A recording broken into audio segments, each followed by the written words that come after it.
Ne jemi gati për të njësur me gatimin, shpresoj që dhe ju të keni bërë pazaret qoftë në mëngjes, zakonisht dhe Anvisa dalin herët, apo jo zënjë? Po, patjetër, mirëmëngjes, ju përshëndesim të gjithëve, sot do të shkojmë në Shkodër, do të bëjmë atë çorbën tradicionale të qytetit Shkodrës. Realizimi kësaj recete ka një kokër qep të madhe, në mungesë të një qepe të madhe, 2 mesatare. Pra, unë e kam filluar qepën, ta ka urdis pak se duhet tretur një qik, prandaj do të vazhdoj akoma dhe pak procesi i qepës për të tretur, derisa mund të kaloj në një zverdhe, por shumë të lehtë.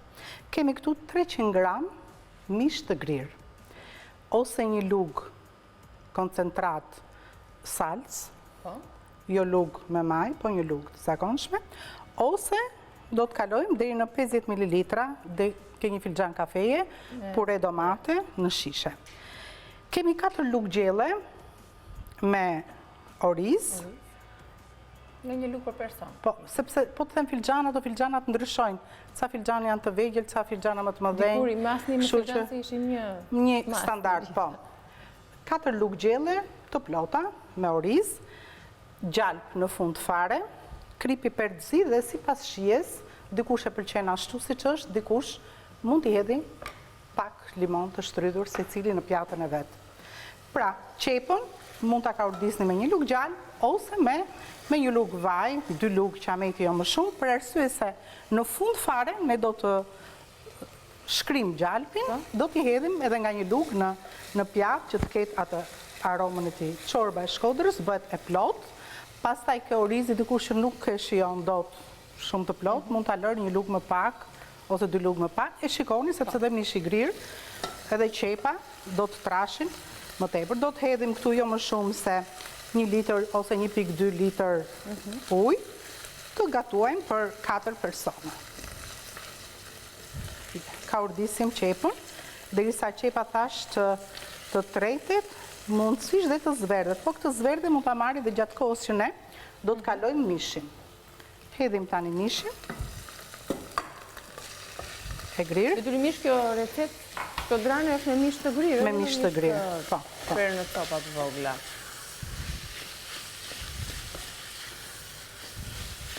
Tani mishi bashkë me qepën do të skuqet pak, jo vetëm që të ndryshoj mishin ngjyrë, por dhe të vazhdoj procesi i skuqjes. Është një recet me shumë pak përbërës, por këtu tek ato receta pra, më thash që të dalin të bëjmë pazarin Anvisat, po me sa shumë nga përbërësit janë po shumë mirë pazarin, orizin, salcën, gjalpin mund ta kenë në shtëpi, mund të jenë mbaruar limonat, marrin një kokër limon, Anvisat kur dalin bëjnë pazarin, çogoj pinë dhe një kafe me mikeshat e tyre, por mishin e grirë mund ta kemi, mund mos ta kemi në shtëpi, në çdo dyqan mishi, e merre gati, kështu që 250 deri në 300 gramësh. Aq. Mund të ketë tepruar nga një recet. Po, jo, nuk është nevojë ta teprojmë, kaq është mjaftueshëm. Madje me 300 gram mund të bëjmë edhe për 6 persona. Se është çorbë. Por është shumë e shijshme.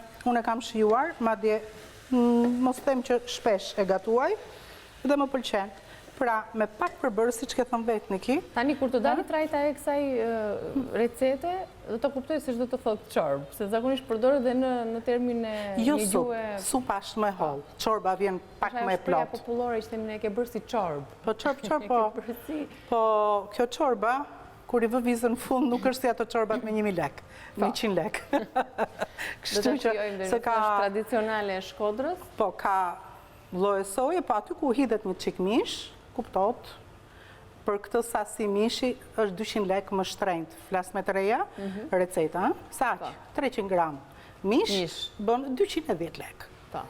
I kam mësuar çmimet, ky emision më bëri që t'i mësoj çmimet për mëndsh, se më përpara shkoja dhe nuk e dija se ishin çmimet në për dyqane. Po çmimet po dhe ti përzgjedhësh pastaj, ku janë më të freskët dhe ku janë më të mira. Sigurisht. Se i zgjedhin për shembull javë të futa, ti pas të zgjedhur shumë të mira, se zakonisht nuk i gjen dhe shumë të bardha, të pastra. Jo, atë kam vetë në dorën.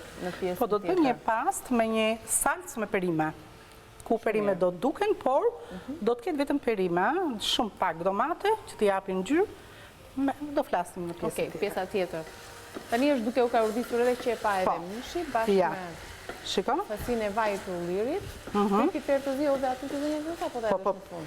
Piperin e zi do t'ja hedh edhe pak tani, po edhe në fund kur të hedh pjesën e gjalpit. Deri këtu jemi ke tradicionalja, nëse do dilnim jashtë tradicionales, unë këtu në qëfë se do më kishtë tepruar ndonjë gisht verë e bardhë, do t'a kisha hedhur, Po.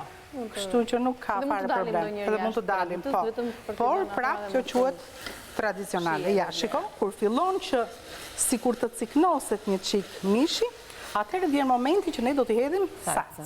Po. Është një sasi e vogël, një lugë gjelle gati salsa? Po, një lugë gjelle salsa, ose kaq sa që hodha unë, 50 ml, një filxhan kafeje me pure domate. Mund t'i hedhim dhe pak, si pas shijes tuaj, ato nuk janë taksative. Ja, e hodhëm dhe salsën. Tani do të na mbetet gjë tjetër, vetëm të hedhim ujë. Ujën, po, ujë, të nxehtë, siç kemi thënë, do ta hedhim të ngrohtë në këtë moment, që të vazhdoj procesi dhe mos të filloj nga fillimi. Do të hedhim ujën. E shohim deri në gjysmë të tenxheres, ja. Unë këtu kam hedhur 1 litër ujë. Po. Do t'a lë këtë litër ujë që të zjej, ma mundësisht të filloj një 5 minuta zjerja, e lë që të zjej pak, dhe më pas do t'i hedh orizin. Asnjëherë orizi nuk hidhet në momentin që nuk ka filluar zjerja. Edhe pse uji mund t'jetë ngrohtë, për arsye se orizi do na bëhet shumë laç, nuk do jetë ashtu. Unë vërtet do ta zjej që të trashet mirë, por jo që gjatë zjerjes të më krijoj kështu. Tani do t'i lëm pak hapësirë. Ja, filloj të zjej, e shohin anvisat, këtu filloj zjerja, unë do ta lëj çik një 2-3 minuta, edhe 5 minuta lë, më pas do të shtoj orizin. Vazhdojmë të jemi në kuzhinën tonë, duke u pritur për t'ju treguar çdo proces të punës dhe të përgatitjes së çorbës shkodrane. Janë pak përbërës, zakonisht recetat tradicionale zonja Vjosa kështu kanë rezultuar me shumë pak përbërës, sepse kanë ditur të kombinojnë ushqimet dhe të sjellin receta të shëndetshme dhe të shijshme. Ja, një qep e madhe ju nevojitet për këtë çorbë, 250 deri në 300 gram mish i grir, një lugë gjelle salcë domateje, 4 apo 6 lugë gjelle oriz, në varësi të numrit personave që ta përgatisni, 3 lugë gjelle gjalp, kryp, piper i zi dhe limon. Tani, në çfarë faze jemi zonja Vjosa? Kemi hedhur qepën, mishin, tani ujin? mishi ka 2 minuta, sa ne u shkëputëm, që po zjen. Tani unë do të hedh kripën, se si që keni vënë re nuk kam hedhur krip. Hedh pak krip.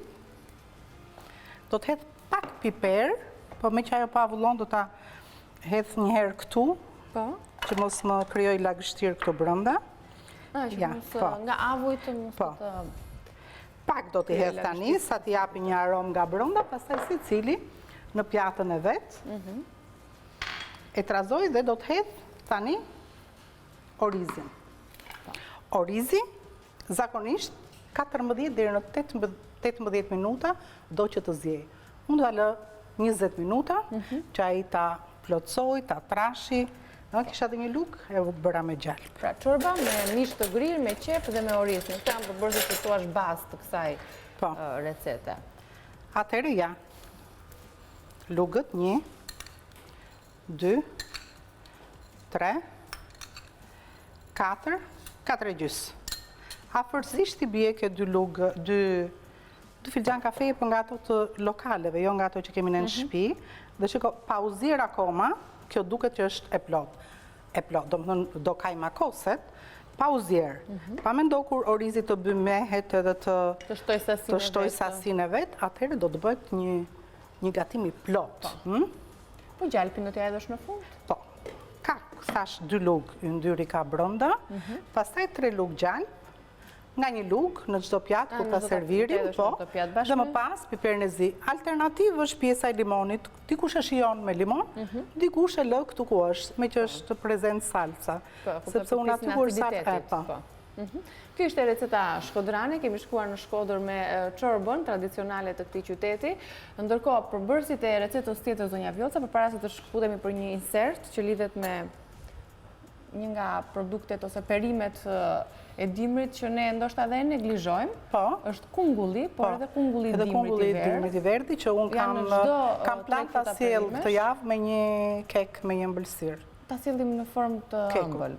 Një shumë interesante. Perime, kungull, qep, domate pomodorini, majdanos, kërpudha. Po, unë tani do të pres këto domate, do të pres në 4, nuk do të lashu, si që janë, jo në 2. Dhe një salcë kjo, më vetë. Po, salcë, kungulli dhe champignonë do t'jenë në kubik, jo të mdhenj, po në kubik 0,5 mm, në gjysë centimetri, dhe qepa do të pritet horizontalisht, pasaj do të grihet timët. Po, dhe nëse ne përllogarisim për shumë vlerat ushqimore që të marrim nga kjo recet, ke llogaritur proteinat te kërpudhat, që ne i quajmë këtu në vilën tonë ushqimi perëndive, mishi perëndive, ose kështu është quajtur mish natyral, po, jo.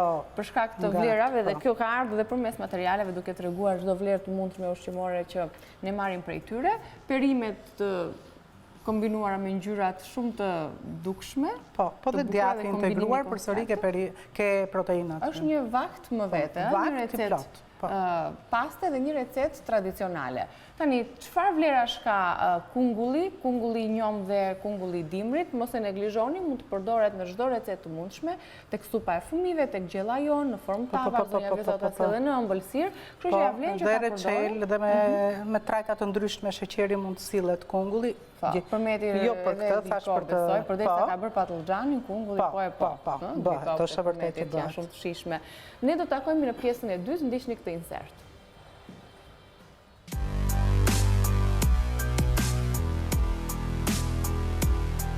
Ravioli me kungull, byrek me kungull, risotto me kungull, opsionet janë të pafundme. Jo vetëm që kungulli është i mjaftueshëm për të përshtatur në të gjitha llojet e gatimeve, sa përmendëm më lart, ai gjithashtu ka dhe përfitime të shëndetshme, sidomos për sa i përket shëndetit të zemrës. Më poshtë ne kemi grumbulluar disa nga përfitimet tona të preferuara shëndetësore të kungullit. Një filxhan kungull i gatuar dhe i pjekur përmban më shumë se 200% sasisë rekomanduar të vitaminës A, e cila ndihmon në përmirësimin e shikimit, kjo sipas studimeve më të fundit. Kungujt janë gjithashtu të pasura me karotenoide, një nga komponentët që japin ngjyrën e verdhë në të portokallt. Ndihmon në humbje në peshë. Një dietë e pasur me fibra duket se i ndihmon njerëzit të hanë më pak, edhe kështu të heqin dhe kilogramët e tepërt. Një studim i vitit 2009 zbuloi se njerëzit që konsumojnë një moll para drekës, fibra është më shumë në lëkurë, marrin më pak kalori gjatë gjithë vaktit. Farat e kungullit mund të ndihmojnë zemrën. Arra dhe farat, duke përfshirë ato të kungujve, është treguar në studime se reduktojnë kolesterolin e keq.